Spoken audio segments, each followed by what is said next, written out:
दोस्तों, स्वागत है आपका हमारे चैनल द यूनिक वर्ल्ड में अकबर बीरबल की नई मजेदार कहानी। एक अकबर बीरबल की कहानी, बुद्धि से भरा बर्तन। एक बार की बात है, राजा अकबर व उनके प्रिय बीरबल के बीच कुछ मनमुटाव हो गया। इसके चलते राजा ने बीरबल को राज्य से दूर जाने की सजा दे दी। इस परिस्थिति में भी बीरबल ने हार न मानी और उन्होंने अन्य गांव जाकर वेश बदलकर खेती करना शुरू किया। अब वह एक किसान के रूप में अपना जीवन गुजारने लगे।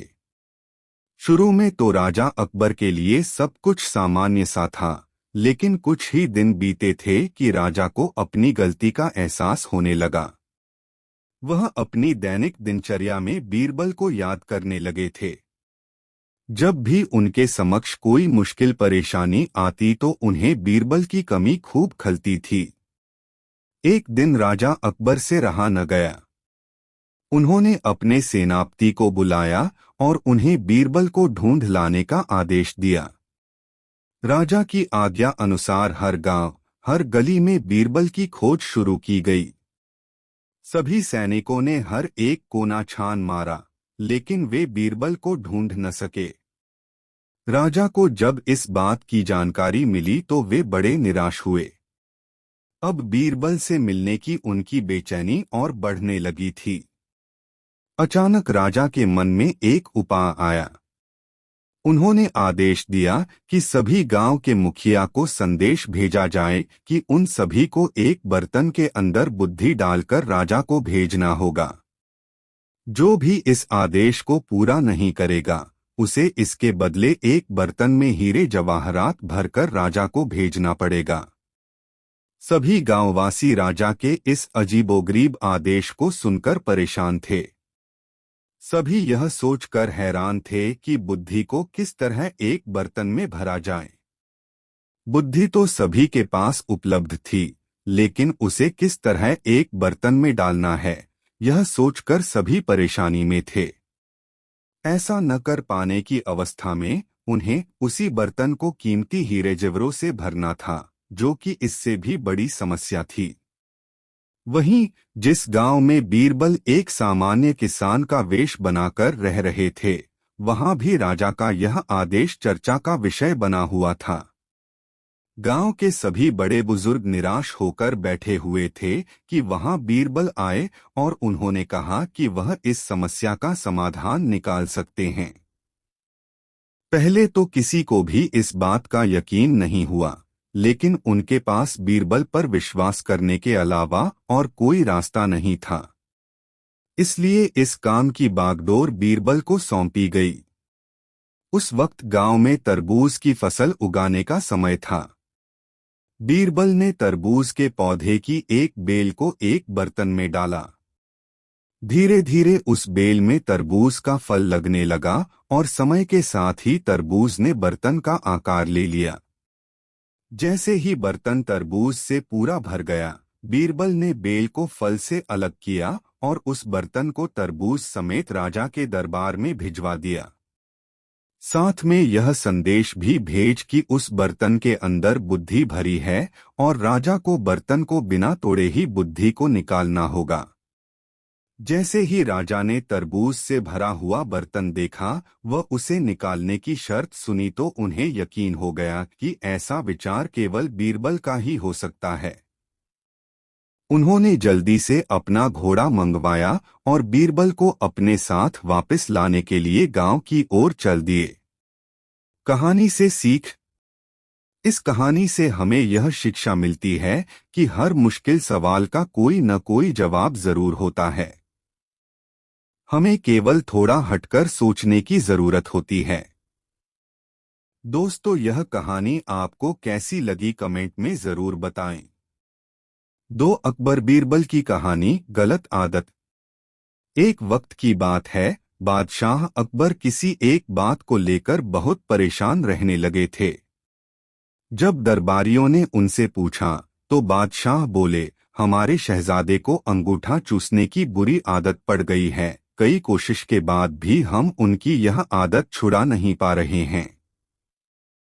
बादशाह अकबर की परेशानी सुनकर किसी दरबारी ने उन्हें एक फकीर के बारे में बताया जिसके पास हर मर्ज का इलाज था। फिर क्या था, बादशाह ने उस फकीर को दरबार में आने का निमंत्रण दिया। जब फकीर दरबार में आया तो बादशाह अकबर ने उन्हें अपनी परेशानी के बारे में बताया। फकीर ने बादशाह की पूरी बात सुनकर परेशानी को दूर करने का वादा किया और 1 हफ्ते का समय मांगा। जब 1 हफ्ते के बाद फकीर दरबार में आया तो उन्होंने शहजादे को अंगूठा चूसने की बुरी आदत के बारे में प्यार से समझाया और उसके नुकसान भी बताए। फकीर की बातों का शहजादे पर बहुत प्रभाव पड़ा और उसने अंगूठा न चूसने का वादा भी किया। सभी दरबारियों ने यह देखा तो बादशाह से कहा, जब यह काम इतना आसान था तो फकीर ने इतना समय क्यों लिया? आखिर उसने क्यों दरबार का और आपका समय खराब किया? बादशाह दरबारियों की बातों में आ गए और उन्होंने फकीर को दंड देने की ठान ली। सभी दरबारी बादशाह का समर्थन कर रहे थे, लेकिन बीरबल चुपचाप था। बीरबल को चुपचाप देख अकबर ने पूछा, तुम क्यों शांत हो बीरबल? बीरबल ने कहा, जहां पनाह गुस्ताखी माफ हो, लेकिन फकीर को सजा देने के स्थान पर उन्हें सम्मानित करना चाहिए और हमें उनसे सीखना चाहिए। तब बादशाह ने गुस्से में कहा, तुम हमारे फैसले के खिलाफ जा रहे हो। आखिर तुमने ऐसा सोच भी कैसे लिया? जवाब दो। तब बीरबल ने कहा, महाराज, पिछली बार जब फकीर दरबार में आए थे तो उन्हें चूना खाने की बुरी आदत थी। आपकी बातों को सुनकर उन्हें अपनी गलती का एहसास हुआ। उन्होंने पहले अपनी इस गंदी आदत को छोड़ने का फैसला लिया, फिर शहजादे की गंदी आदत छुड़ाई। बीरबल की बात सुनकर दरबारियों और बादशाह अकबर को अपनी गलती का एहसास हुआ और सभी ने फकीर से क्षमा मांगकर उसे सम्मानित किया। कहानी से सीख, हमें दूसरों को सुधारने के पहले खुद सुधरना चाहिए, इसके बाद ही दूसरों को ज्ञान देना चाहिए। दोस्तों, वीडियो को एक लाइक जरूर कर दे। 3 अकबर ने सबक सीखा। बहुत मजेदार कहानी। दोस्तों, अकबर हमेशा एक अच्छे प्रशासनिक बनना चाहते थे। वह सोचते थे कि बादशाह के रूप में उन्हें अपने राज्य की सही तस्वीर नहीं मिल सकती थी। वह अपने राज्य और अनेक विषयों के बारे में एक आम आदमी बनकर जानना चाहते थे। अक्सर वे भेष बदलकर आगरा शहर में घूमते थे। उनके मंत्री बीरबल यह ठीक नहीं मानते थे क्योंकि इससे बादशाह को खतरा हो सकता था। ऐसे ही एक अवसर पर जब बादशाह भेष बदलकर निकलने को तैयार थे, बीरबल ने अपनी असहमति जताई, जहां पनाह, यह ठीक नहीं है। एक बादशाह का जीवन कीमती है और उसकी सुरक्षा आवश्यक है। लेकिन अकबर ने बीरबल की चेतावनी की परवाह नहीं की और गली से बाहर निकल गए। कुछ देर बाद अकबर को महसूस हुआ कि कोई उनका पीछा कर रहा है। थोड़ी देर तो उन्होंने उस तरफ ध्यान नहीं दिया, लेकिन थोड़ी देर बाद उन्होंने उस आदमी का सामना करने की सोची। तुम्हारा नाम क्या है? अकबर ने पूछा। घुमंतु, आदमी ने जवाब दिया। तुम जीने के लिए क्या करते हो? अकबर बोले। मैं घूमता रहता हूं। आदमी बोला। तुम रहते कहाँ हो? अकबर ने आगे पूछा। हर जगह, जवाब आया। अब तक अकबर झुंझला चुके थे। क्या तुम जानते हो तुम किससे बात कर रहे हो? हाँ, एक मनुष्य के साथ, शायद, अजनबी ने उत्तर दिया। कोई साधारण आदमी नहीं। मैं बादशाह हूं। अगर तुम्हें विश्वास नहीं है तो मैं तुम्हें शाही मोहर दिखा सकता हूं। ऐसा कहते हुए बादशाह ने मोहर उस आदमी को दिखाई। पहले तो अजनबी उसे घूरता रहा और फिर जल्दी से उसे अपनी जेब में रखकर भाग गया। तब अकबर को महसूस हुआ, उन्होंने क्या किया। चोर, चोर, पकड़ो उसे। पकड़ो उसे, वह चिल्लाने लगे। बहुत से लोग उनकी चिल्लाने की आवाज सुनकर चोर के पीछे भागे। अकबर बोले, उसे जाने मत देना। उस अजनबी को जब लोगों ने पकड़ा तो वह उनको हटाते हुए बोला, मूर्खा, क्या तुम मुझे नहीं जानते? मैं बादशाह हूं। तुम मेरी मोहर देखो, शायद फिर तुम मान जाओ। लोग उससे माफी मांगने लगे। हमें माफ कर दीजिए जहां पनाह, हम एक पागल आदमी की बात मानकर ऐसा कर रहे थे। अकबर यह सब देख रहे थे। मुझे इनके ऊपर हमला करने से पहले महल लौट जाना चाहिए, उन्होंने स्वयं से कहा। मुझे विश्वास है कि बीरबल चोर पकड़ने में मदद करेंगे। बीरबल ने हमें अकेले बाहर न जाने के लिए चेतावनी दी थी। ओह, अब मैं कैसे उसका सामना करूंगा? यह सोचते हुए अकबर ने अपने कक्ष में प्रवेश किया।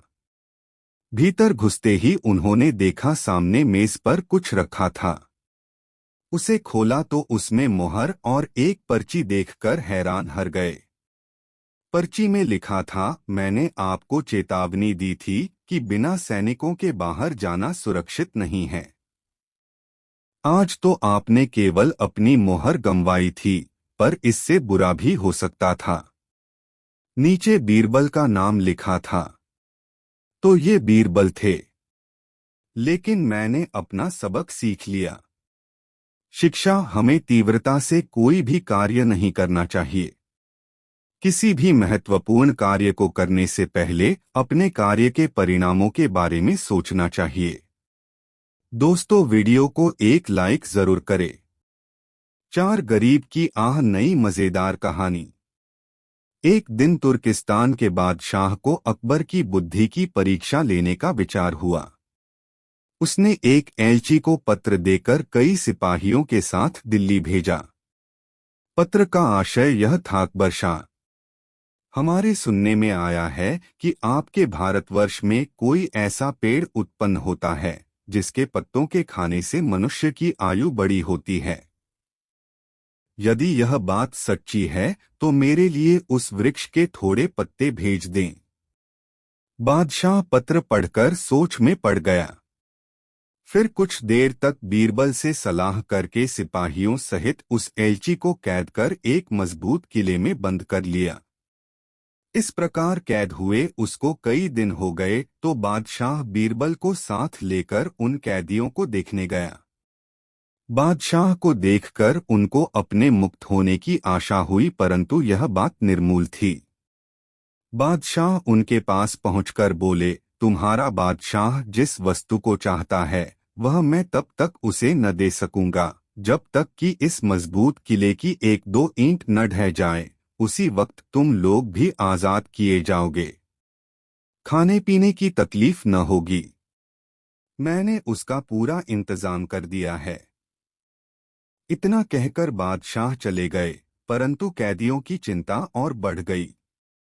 वे अपने मुक्त होने के उपाय सोचने लगे। उनको अपने स्वदेश के सुखों का स्मरण कर बड़ा दुख होता था। वे कुछ देर तक इसी चिंता में डूबे रहे।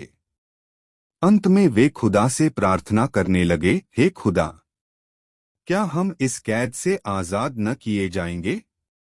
क्या हम इस किले में बंद रहकर परेशानी उठाने के लिए पैदा हुए थे? जैसे जैसे उनके आजाद होने की आशा कम होती गई, वैसे वैसे वे खुदा से उस किले से आजादी की प्रार्थना करने लगे। ईश्वर की इच्छा। एक दिन बड़े जोरों का भूकंप आया और किले का कुछ भाग भूकंप के कारण धराशायी हो गया। सामने का पर्वत भी टूटकर चकनाचूर हो गया। इस घटना के बाद एलची ने बादशाह के पास किला टूटने की सूचना भेजी। बादशाह को अपने वचन की याद आ गई, इसलिए उन्होंने उस एलची को उसके साथियों के साथ दरबार में बुलाकर कहा, तुम्हें पता होगा कि तुम्हारा बादशाह क्या चाहता था, और अब उसका उत्तर भी तुमने समझ लिया है। यदि न भी समझे हो तो सुनो, मैं उसे और भी साफ किए देता हूं। देखो, तुम लोग गिनती में केवल 100 हो, लेकिन तुम्हारी आह से मेरा मजबूत किला भी ढह गया। फिर जहाँ हजारों प्राणियों पर अत्याचार हो रहा हो, वहाँ के बादशाह की उम्र कैसे बढ़ेगी? बल्कि दिनों दिन घटती ही जाएगी तथा जल्दी ही लोगों की आह से उसका विनाश हो जाएगा। गरीब प्रजा पर अत्याचार न करना और भली भांति उसका पोषण करना ही आयुवर्धक वृक्ष है, बाकी सारी बातें झूठी हैं। इस प्रकार समझा बुझाकर बादशाह ने उस एलची को उसके साथियों सहित स्वदेश लौट जाने की आज्ञा दी और उनका राह खर्च भी दिया। उन्होंने तुर्किस्तान में पहुंचकर यहाँ की सारी बातें अपने बादशाह को समझाईं। अकबर की शिक्षा को लेकर बादशाह दरबारियों सहित उनकी भूरी भूरी प्रशंसा करने लगे। दोस्तों, वीडियो को एक लाइक जरूर कर दे। 5 कितनी चूड़ियां? मजेदार कहानी। दोस्तों, हर रोज की तरह एक दिन बादशाह ने बीरबल से पूछा, बीरबल, तुम दिन में अपनी पत्नी का हाथ 1 या 2 बार तो अवश्य ही पकड़ते होंगे। क्या तुम बता सकते हो तुम्हारी पत्नी की कलाई में कितनी चूड़ियां हैं? यह सुनकर बीरबल असमंजस में पड़ गए। उन्होंने कभी पत्नी के हाथ की चूड़ियों की गिनती नहीं की थी। कुछ देर तक विचार करने के बाद बीरबल बोले, अन्नदाता, यदि इजाजत हो तो एक सवाल मैं भी पूछूं? नहीं बीरबल, पहले हमारे सवाल का जवाब दो। मगर आपके सवाल का जवाब मेरे सवाल में ही है। जहां पनाह, अगर ऐसी बात है तो पूछो। जहां पनाह, मेरे हाथ का पत्नी के हाथों से दिन में 1-2 बार ही स्पर्श होता है, लेकिन आपका हाथ तो मूंछ पर दिन भर में 10 या 5 बार अवश्य लगता है। भला आप ही बताएं, आपकी मूंछ में कितने बाल हैं? बादशाह ने बात काटने की गरज से कहा, मूंछ के बाल की गणना कठिन है, किंतु हाथ की चूड़ियों को गिनना संभव है। जहां पना, स्त्रियां अपनी पसंद के अनुसार कम अथवा ज्यादा चूड़ियां पहनती हैं। 8 निश्चित तादाद गणना किए बिना बताना असंभव है। बीरबल मुस्कुराए, फिर आगे बोले, अच्छा, जनान खाने में आप रोज जाते हैं। ऊपर पहुंचने के लिए आपको सीढ़ियां चढ़नी पड़ती होंगी। क्या आप बता सकते हैं उस जीने में कितनी सीढ़ियां हैं? यह सुनकर बादशाह बोले, कभी उनको गिनती करने का अवसर नहीं मिला। आखिर हम बेवजह सीढ़ियां क्यों गिनेंगे? तब बीरबल बोले, जहांपना, सीढ़ियां तो बढ़ाई या घटाई नहीं जा सकती। इस पर भी आप निश्चित संख्या नहीं बता पाए तो चूड़ियों की संख्या कैसे ठीक ठीक बताई जा सकती है? यदि सीढ़ियां गिनी जा सकती तो चूड़ियां न गिनने के दोषी हम थे। यह बात सुनकर अकबर बोले, तुमसे जीतना मुश्किल है बीरबल मुस्कराकर रह गए। इस कहानी से शिक्षा, हम जो कुछ भी देखते हैं उसे याद रखना मुश्किल होता है। हमें हमारी जरूरत के अनुसार ही चयन करना चाहिए। इस प्रकार हम अपने काम की जरूरी चीजें याद रख सकते हैं, जैसे कि पत्नी या मालिक से हुई बातचीत याद रखनी चाहिए, न कि उनके कपड़े या गहने जो उन्होंने पहने थे। दोस्तों, वीडियो को एक लाइक जरूर कर दे। 4 एक बार शहंशाह अकबर के दरबार में बहुत ही अजीब मुकदमा आया, जिसने सभी को सोचने पर मजबूर कर दिया। हुआ यूं कि बादशाह अकबर के दरबार में 2 महिलाएं रोती हुई पहुंची। उनके साथ में लगभग 2 या 3 साल का सुंदर सा बच्चा भी था। दोनों महिलाएं लगातार रो रही थीं और साथ ही दावा कर रही थीं कि बच्चा उनका है। अब समस्या ये थी कि दोनों शहर के बाहर रहती थीं, जिस कारण उन्हें कोई नहीं जाता था। इसलिए यह बताना मुश्किल था कि उस नन्हे से बच्चे की असली मां कौन है। अब अकबर बादशाह के सामने मुसीबत आ गई कि न्याय कैसे करें और बच्चा किसको दें। इस बारे में उन्होंने एक एक करके सभी दरबारियों की राय ली, लेकिन कोई भी इस गुत्थी को नहीं सुलझा सका और तभी बीरबल दरबार में पहुंच गए। बीरबल को देखकर बादशाह अकबर की आंखों में मानो चमक आ गई हो। बीरबल के आते ही अकबर ने इस समस्या के बारे में उन्हें बताया। अकबर ने बीरबल से कहा कि अब तुम ही इस समस्या का समाधान करो। बीरबल कुछ सोचते रहे और फिर जल्लाद को बुलाने के लिए कहा। जल्लाद के आते ही बीरबल ने बच्चे को एक जगह बैठा दिया और कहा, एक काम करते हैं, इस बच्चे के 2 टुकड़े कर देते हैं। एक एक टुकड़ा दोनों माँओं को दे देंगे। अगर इन दोनों महिलाओं में से किसी एक को यह बात मंजूर नहीं है तो जल्लाद उस महिला के 2 टुकड़े कर देगा। यह बात सुनते ही उनमें से एक महिला बच्चे के टुकड़े करने की बात मान गई और बोली कि उसे आदेश मंजूर है। वह बच्चे के टुकड़े को लेकर चली जाएगी, लेकिन दूसरी महिला बिलख बिलख कर रोने लगी और बोलने लगी, मुझे बच्चा नहीं चाहिए। मेरे 2 टुकड़े कर दो, लेकिन बच्चे को मत काटो। यह बच्चा दूसरी महिला को दे दें। यह देखकर सभी दरबारी मानने लगे कि जो महिला डर की वजह से रो रही है वही दोषी है, लेकिन तभी बीरबल ने कहा कि जो महिला बच्चे के टुकड़े करने के लिए तैयार है उसे कैद कर लो, वही मुजरिम है। इस बात को सुनकर वह महिला रोने लगी और माफी मांगने लगी, लेकिन बादशाह अकबर ने उसे जेल में डलवा दिया। बाद में अकबर ने बीरबल से पूछा कि तुमको कैसे पता चला कि असली माँ कौन है? तब बीरबल ने मुस्कुराते हुए कहा, महाराज, माँ सारी मुसीबतों को अपने सिर पर ले लेती है, लेकिन बच्चे पर आंच भी नहीं आने देती, और यही हुआ। इससे पता चल गया कि असली माँ वह है जो खुद के टुकड़े करवाने के लिए तैयार है, लेकिन बच्चे के नहीं। बीरबल की बात सुनकर बादशाह अकबर एक बार फिर बीरबल की बुद्धि के कायल हो गए। कहानी से सीख, हमें कभी भी किसी दूसरे की चीज पर अपना हक नहीं जताना चाहिए। साथ ही हमेशा सच्चाई की ही जीत होती है और समझदारी से काम लेने पर हर समस्या का हल निकल आता है। दोस्तों, वीडियो को लाइक जरूर कर दे।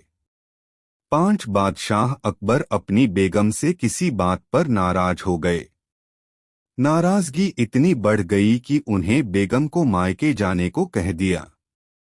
बेगम ने सोचा कि शायद बादशाह ने गुस्से में ऐसा कहा है, इसलिए वह मायके नहीं गईं। जब बादशाह ने देखा कि बेगम अभी तक मायके नहीं गई हैं, तो उन्होंने गुस्से में कहा, तुम अभी तक यहीं हो गई नहीं, सुबह होते ही अपने मायके चली जाना, वरना अच्छा न होगा। तुम चाहो तो अपनी मनपसंद चीज साथ ले जा सकती हो।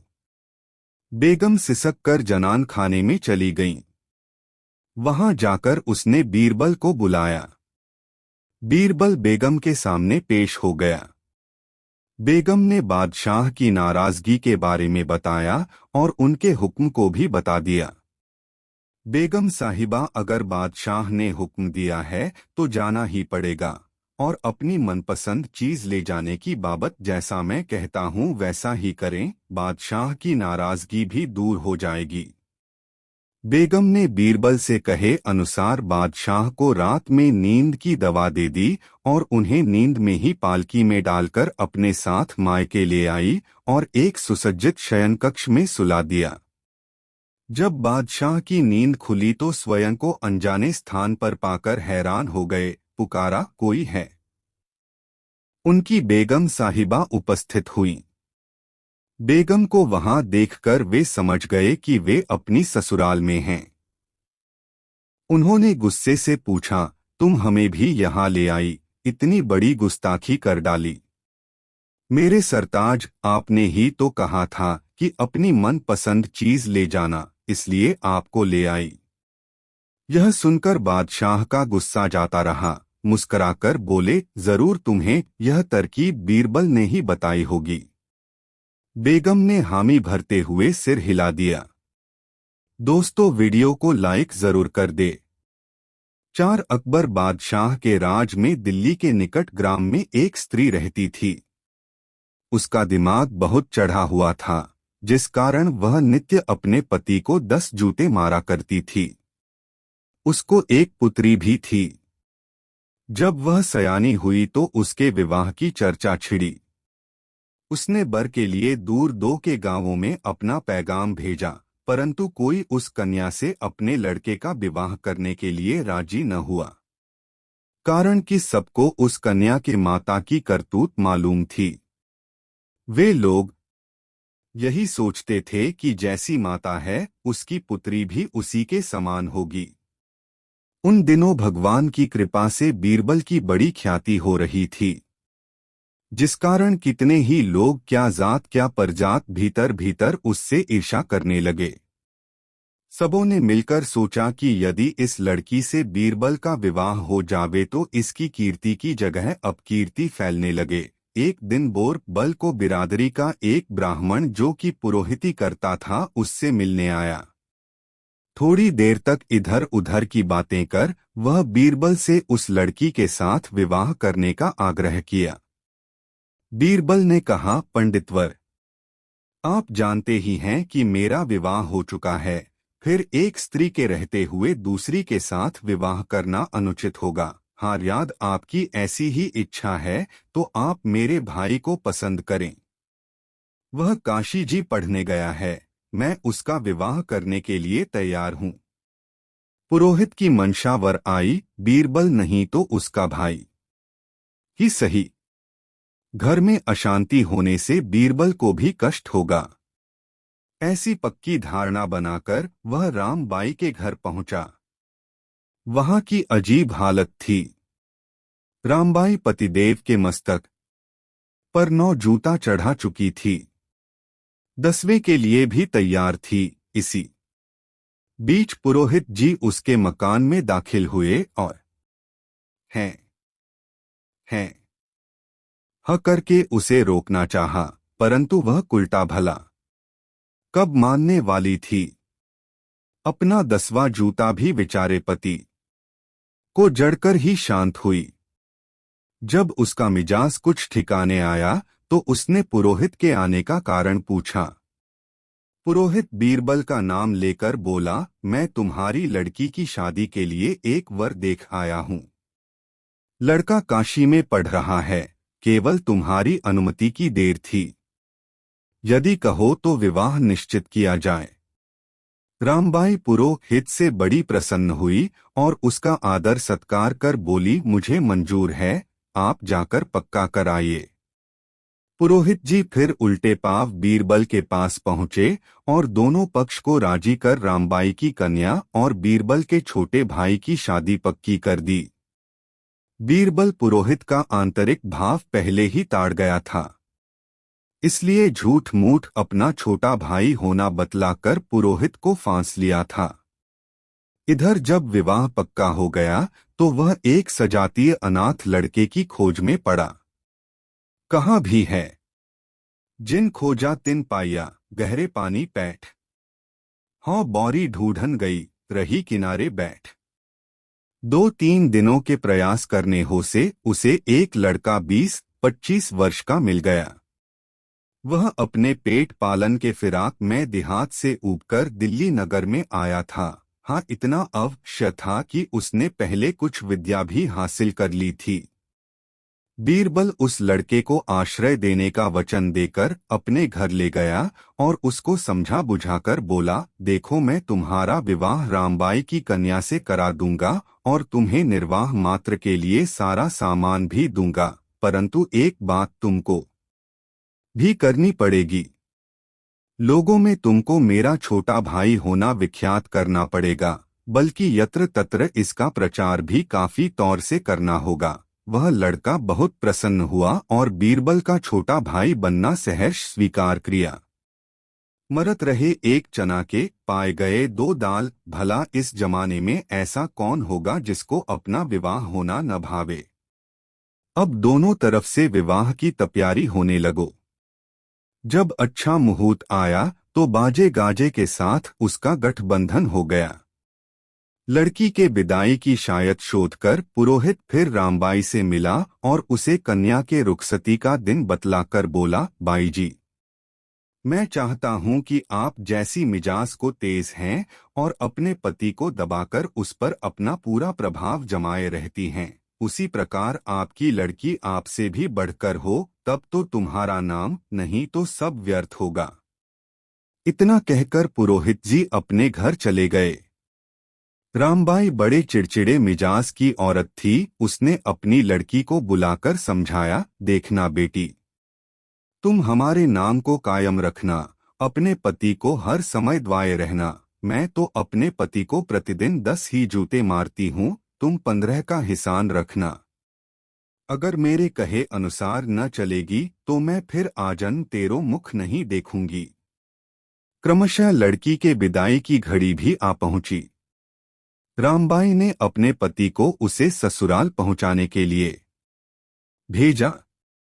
लड़की को घर आते ही बीरबल ने अपना रुख ऐसा बनाया कि वह कन्या बीरबल के सामने गाय की तरह कांपने लगी।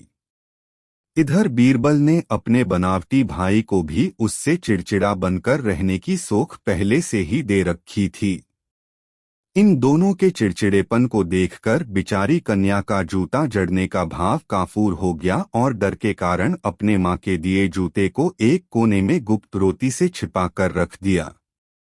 बीरबल ने लड़की के बाप यानी अपने ससुर को कुछ दिन वहीं ठहरने का आग्रह किया, जिस कारण वह कुछ दिनों के लिए वहीं रुक गया। बीरबल ने देखा कि अब यहाँ तो सफलता मिल गई, दूसरी तरफ भी हाथ साफ करना चाहिए। एक दिन अपने भाई के ससुर विटोकड़ा विष्णु से वार्तालाप करता हुआ प्रेम से गदगद होकर उनके पीठ पर हाथ फेरने लगा। पीठ में गड्ढे तो पड़े ही थे। उसने द्रधित होकर पूछा, है आपकी पीठ में ये गड्ढे कैसे हैं? लड़की का पिता दुखित होकर अपना सारा समाचार कह सुनाया। बीरबल ने कहा, भाई, दुख मनाने से दुख न छूटेगा, बल्कि निवृत्ति के लिए कुछ उपाय करना चाहिए। यदि आप करें तो मैं एक रास्ता बतलाऊं, उससे आपका दुख अवश्य छूट जाएगा। उसने बीरबल की बात मान ली। तब बीरबल ने कहा, आपको मेरे यहाँ लगातार 4 महीने रहना पड़ेगा और नित्य सूर्य के सामने मुख करके इतने दंडवत करने होंगे कि जिससे आपका शरीर पसीने से तर न हो जाए। वह नित्य बीरबल के बतलाए क्रमानुसार सूर्य को दंड प्रणाम करने लगा।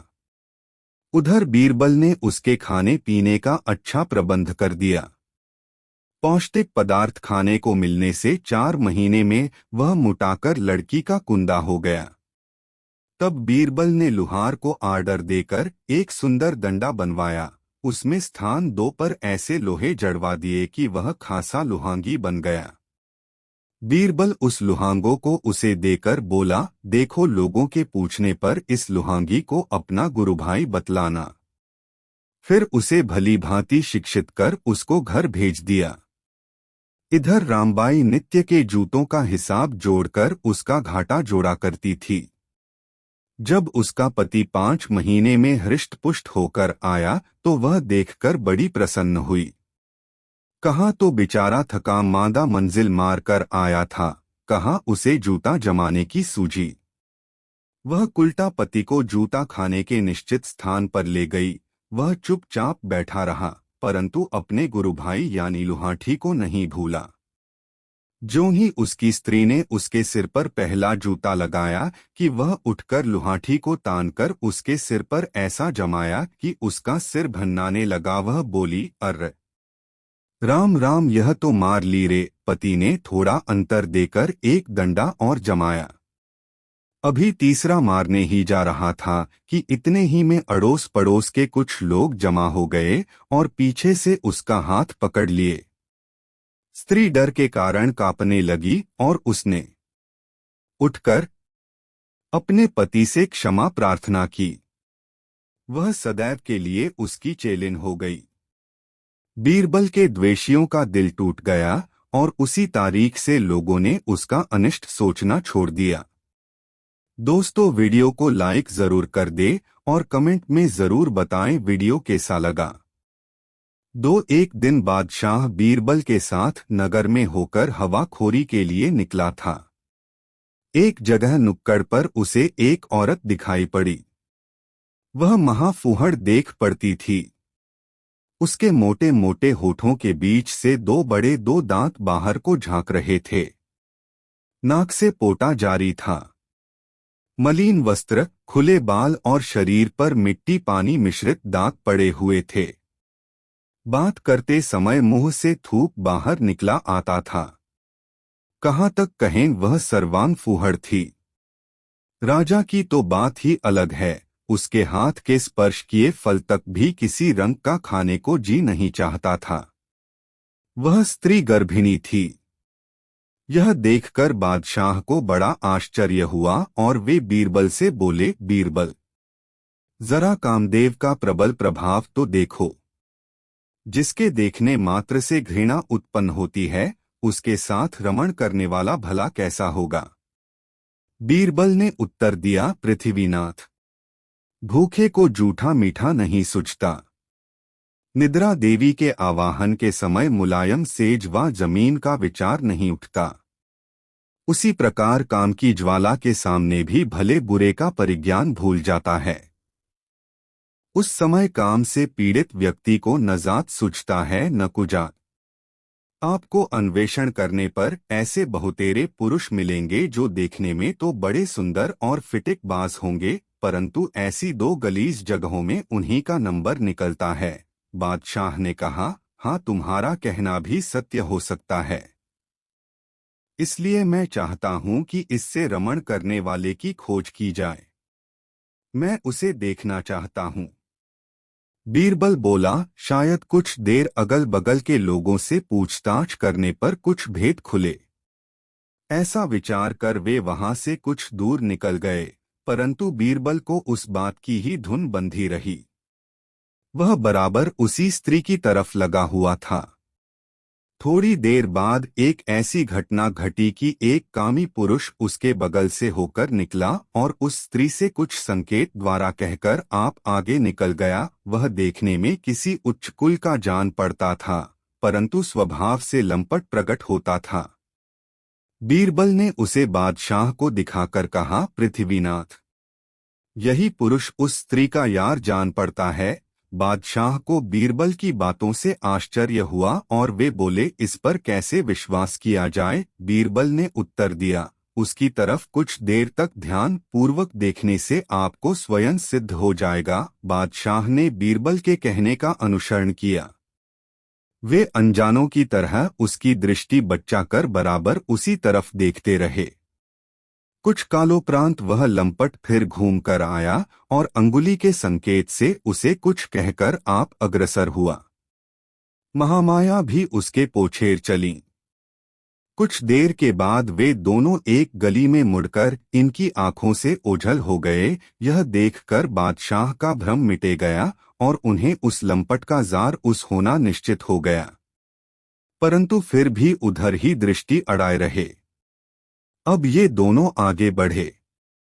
बादशाह को बीरबल को परिख पर बड़ा आश्चर्य हो रहा था, इसलिए बीरबल को छेड़कर बोले, बीरबल, तुम्हारी परिख तो बड़ी सच्ची निकली, परंतु यह तो बतलाओ कि पहले तुमने उसको कैसे पहचाना था। बीरबल बोला, पृथ्वीनाथ, यह सब आंखों की खूबियां हैं। हम लोग नगर में निकलते हैं तो बराबर रास्ते में आने जाने वालों की चाल ढाल का निरीक्षण किया करते हैं, जिससे आंखों को मनुष्यों से मिलकर व दूर से देखकर उनके आचरण समझ लेने की शक्ति प्राप्त हो गई है। मैं बहुत देर से बराबर उस लंपट की हरकतों को देख रहा था। पहले जब वह आया तो उसके हाथ पर केवल खैनी थी। चूने की तलाश में अगल बगल की दीवालों को देखता जा रहा था। दैवात एक संडास पर ताजा चूना छुआ गया था। झट अंगुलियों से चूना पोंछकर खैनी बनाकर खा लिया। अब आप ही बतलाएं कि जो संडास का चूना खैनी में मिलाकर खाने में नहीं हिचकता, उसके लिए यह काम करना कौन सा आश्चर्य है। उसी समय मुझे विदित हो गया कि यह व्यक्ति व्यसनों का संचा गुलाम है। बादशाह को बीरबल की ऐसी गुप्त पहचान से बड़ी प्रसन्नता हुई और वह घर आकर उसको एक जोड़ी दुशाला पारितोषिक दिया। दोस्तों वीडियो को एक छोटा सा लाइक जरूर कर दे। 6 कितने ईमानदार अकबर बीरबल कहानी। एक बार बादशाह अकबर ने पूछा, बीरबल, हमारी राजधानी में कितने ईमानदार हैं? ईमानदार अधिक हैं या बेईमान? जहां पनाह बेईमान अधिक हैं, बीरबल ने कहा। सिद्ध कर सकते हो? बिल्कुल ठीक है, सिद्ध करो। दूसरे दिन बीरबल ने महल का हौस खाली करवा दिया और नगर में ढिंढोरा पिटवा दिया। आज रात को नगर का हर आदमी बादशाह के महल के हौज में एक एक घड़ा दूध डाले। सुबह होते ही बीरबल अकबर को हौज के पास ले गए। हौज को देखते ही बादशाह अकबर की आंखें खुली की खुली रह गई। वे जोर से चिल्लाए, यह क्या है? हौज में दूध के बदले पानी। मेरे हुक्म का ऐसा अनादर। बादशाह अकबर गुस्से से लाल पीले हो गए। बोले, यह कैसे हो सकता है? बीरबल, ढिंढोरा पिटवाने में जरूर कोई भूल हुई होगी। लोग बादशाह के हुक्म का पालन न करें, ऐसा हो ही नहीं सकता। बीरबल ने शांतिपूर्वक अकबर से कहा, हुजूर, जैसा आप सोचते हैं नहीं हुआ है। सच बात तो यह है कि सभी ने जानबूझकर हौज में दूध के बदले पानी डाला है। अकबर ने कहा, मैं कैसे मान लूं कि जैसा तुम कह रहे हो ऐसा ही हुआ होगा। हुजूर, मेरे साथ चलिए, अभी दूध का दूध और पानी का पानी हो जाता है। दोनों भेस बदलकर बाहर निकले। चलते चलते वे एक सेठ की हवेली पर पहुंचे। सेठ ने पूछा, कौन हैं आप? बीरबल ने कहा, राहगीर हैं भाई, थोड़ी देर रुककर आगे चले जाएंगे। सेठ ने कहा, आइए अंदर आ जाइए। दोनों अंदर गए, पानी पिया, फिर आराम से बैठे। बीरबल ने कहा, सेठ जी, आपके बादशाह ने अपने हौज में लोगों को एक एक घड़ा दूध डालने का हुक्म दिया था, क्या यह बात सच है? सेठ ने कहा, हाँ सच है।